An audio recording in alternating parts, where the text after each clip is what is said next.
A lot of people have become a lot more aware of mental health and the issues that it presents. Men don't really talk about mental health issues. We don't really cover any of those topics. Even as us as a friend group, we rarely ever touch on it unless someone's really visibly down in a bad place. I would say I've struggled with my battles of depression. I would say, and people around me would say, yes, you've probably been awfully depressed at times. Just started my 20s, because that's where I was intoxicated and doing nothing with my life. I felt like I was just existing in a shell. I was intoxicated 7 days out of 7. I remember living in the flat underneath him, and used to go up. He would be half a bottle of JD and he would be smoking his lungs away. He was turning to alcohol to deal with all his feelings, all his emotions. I think it was a coping mechanism. And just going through a lot of battles in your head where you think, I'm not good enough, I don't really think I'm applying myself, I don't think I'm going to go anywhere. My relationships aren't great, my friends don't know anything about it. And you're sort of hidden and you're trapped in your own mind. That side of him is his worst trait, that he wants everybody to think he is Behzinga and I'm happy and I'm famous for my laugh, so I've got to put that persona on when sometimes it's quite hard behind the scenes. I remember telling him he needs to stop the drinking. Stop drinking so much. You're drinking way too much. As a close friend of him, it's really scary to see someone in that state because you want to help them as much as you can, but you don't want to push too much that they end up going away from you. I didn't want to be anymore. I didn't want to be here anymore because I felt like I wasn't good enough. I felt like I was letting everyone down. I felt like I was just a burden to absolutely everyone. I felt like I was the shit heap that everyone was dragging along. In those times, I've made some very stupid decisions that I regret, whether that be endangering myself or whatever it was. He was saying quite a few worrying things, he can't go on, and it was all getting too much, the pressure was too much and he was struggling.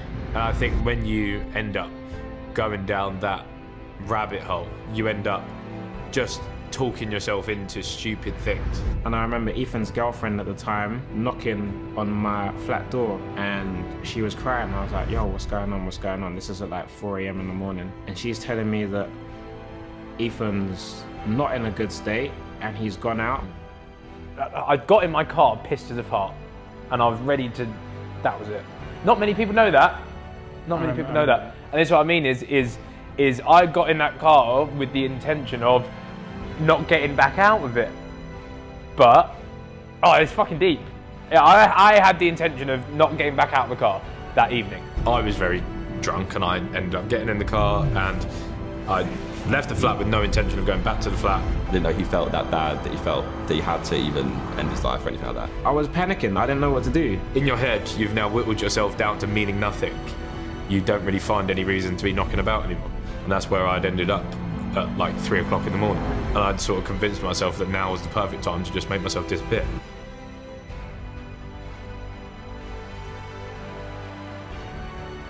It's weird how the world works, but I just got to a point and I sort of pulled the car over and it just hit me. I was like, what are you doing, mate? That was a very, very scary period for me because I didn't know if I was going to see my friend again, really. Couldn't you imagine everyone that does actually care about me if I did do that? And I pulled over and I was like, fuck, I'm going home. This fucking series was insane, bro. But How to Behzinga was amazing, man. From the beginning to end, bro. I found a new level of respect for Ethan. So yeah, Ethan, I love you, bro. You're a fucking king, man. You're a fucking king. I love my friends so much. Yeah, I will cry. I have done before.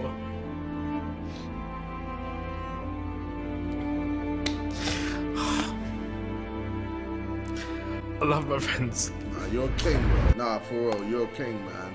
Boss man status right there. Ethan's a boss. I don't care what anyone says. Describe yourself in one word. There.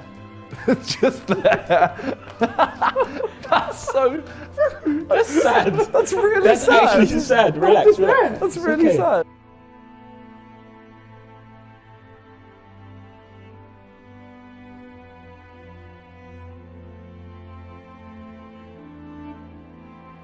$100 million? No, because I've got no friends. Like, I really, really love you all. Like, that's what we're trying to iron out. I really love you all.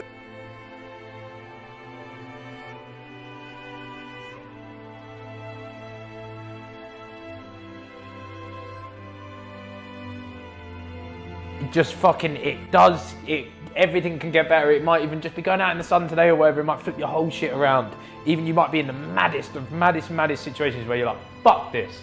I don't want to be it anymore.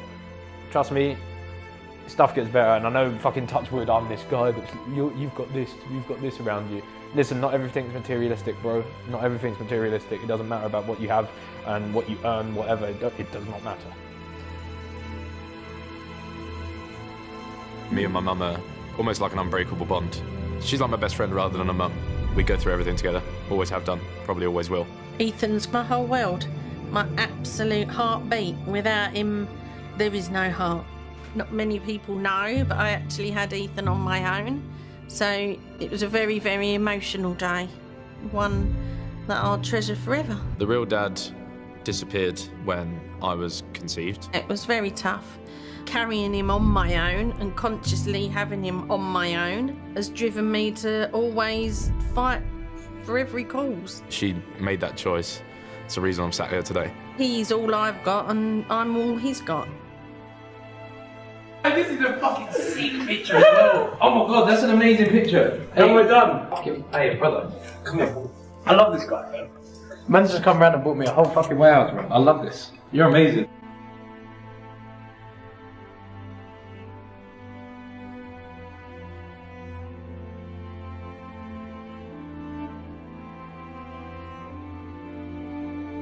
People don't really know the real situation behind everything that me and my mum have been through.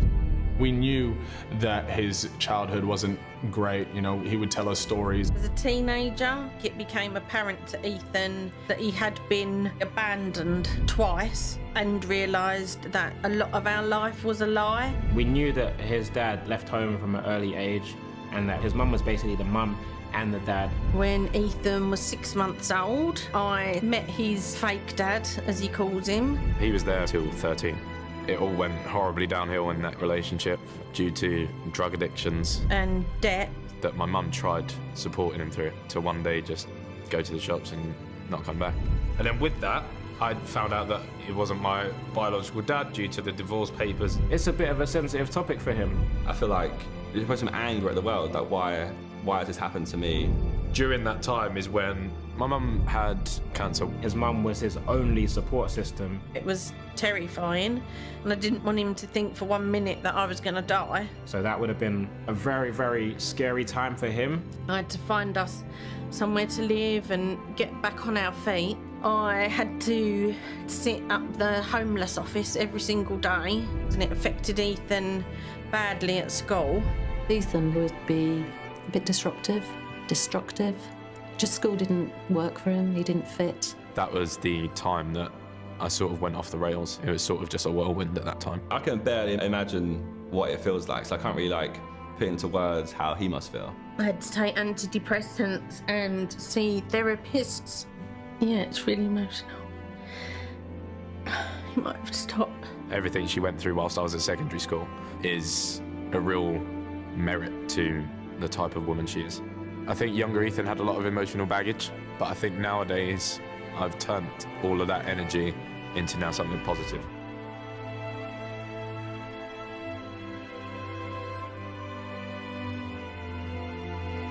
Is Teenage Cancer Trust. This charity supports the young people and their families going through incredibly tough times, and they rely solely on donations. The donation page is live right now. Who else we got? Lachlan Epis with £51 donation. Probably wouldn't be here without you and the Sidemen. Thanks for saving my life. Can you say thanks to Josh for me too? Of course, bro. Yeah, Josh. Yes. Guy called Lachlan Epis donated to my stream, and he wanted to say thank you to you because he said probably wouldn't be here without you and the Sidemen. So just wanted to say thank you from him. Legendary, thank you. Appreciate that, my guy. I think JJ's got, like you said, he's a bit of a dog, and I think Logan's not really going to be prepared for when he does get buzzed, and it's about how he reacts. I think Logan's got a lot of nervous energy in front of crowds, and I think it comes down to performing. I think he has a fear of failure, and I think if he does get buzzed, and in the later rounds, once it's past 2, I believe it's JJ's fight to lose. And I believe once he does get buzzed, and the fear of failure, I think it's going to provoke a negative reaction out of him, and I think JJ will probably end it, probably in the 5th round, I think. If there's a clip out there of my reaction when that decision comes through, it's going to be a replay for the rest of my life. I feel like I've lived, breathed, and eaten it with him for 2 years. And for him to, I know how much it means to him, and for him to come out on top means the world. I feel like you've won tonight. I feel like I've won tonight. I feel like I was in there, especially when he had that round where he had to recover. It's absolutely insane.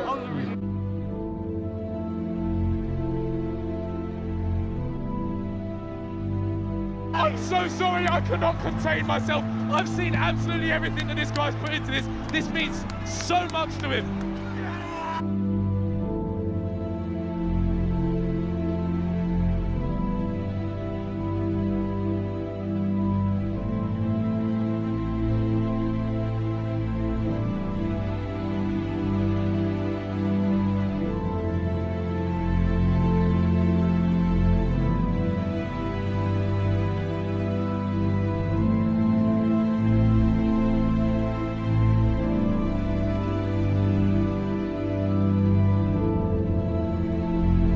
You are so fat, it's embarrassing. I laughed so much when I heard that you cried every day after school because you were bullied, just because you are so ugly and fat.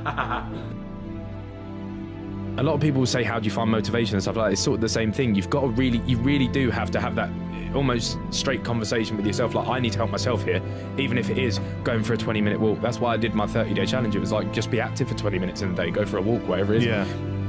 It may seem like the world's hardest thing to go for a 20-minute walk or something like that, but as soon as you start putting these little tiny baby steps in progress, it just comes straight to your mind. Like, you feel a bit more motivated. You think, oh, I enjoyed that walk yesterday, let me go for another walk. Oh, I enjoyed that lunch, let me do that. And then you sort of build up this little foundation of these little bricks that you've put down, and you think, oh, I'm a little bit stronger now. All right, cool, yeah, bang. All right, let me put a bigger brick in place, bang. Yeah. You build this much healthier house, and that's here. And he's like, okay, I'm going to get in shape. I'm going to do this. I'm going to make something of myself. The sheer amount of weight he lost is ridiculous. His transformation has made him happier. His own self-worth has changed dramatically. As soon as he started seeing improvement, you could see his confidence went up. It is essentially like a landmark in his self-improvement. And this is the proof of that work. I can feel my legs spazzing. Ah! My groins, my hamstrings. Ah! At this point, the main thing for him is, how can I improve myself?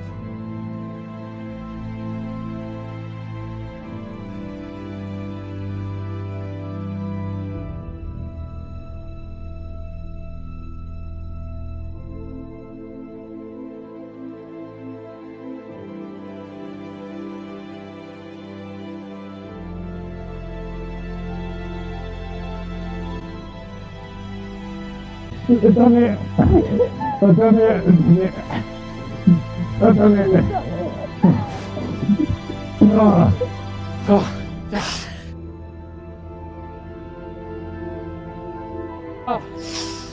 Done it. Yes. But I feel great. So good. Did all this over the last 2 years, and then I put myself literally through the trenches to get a medal.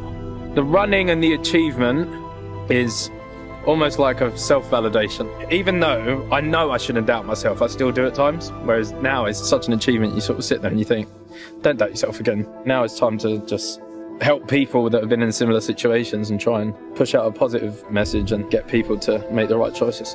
The people that have watched this now, make a choice, make a decision, follow it through. It's all just taking like one step at a time. You can change your whole life around. He's bringing people along on his journey of finding himself and understanding himself and bettering himself every day. And it's inspiring really to watch as a friend, and I'm sure it's inspiring for a lot of viewers too. The 3 words that I would use to describe Ethan would be inspirational, exciting, and powerful.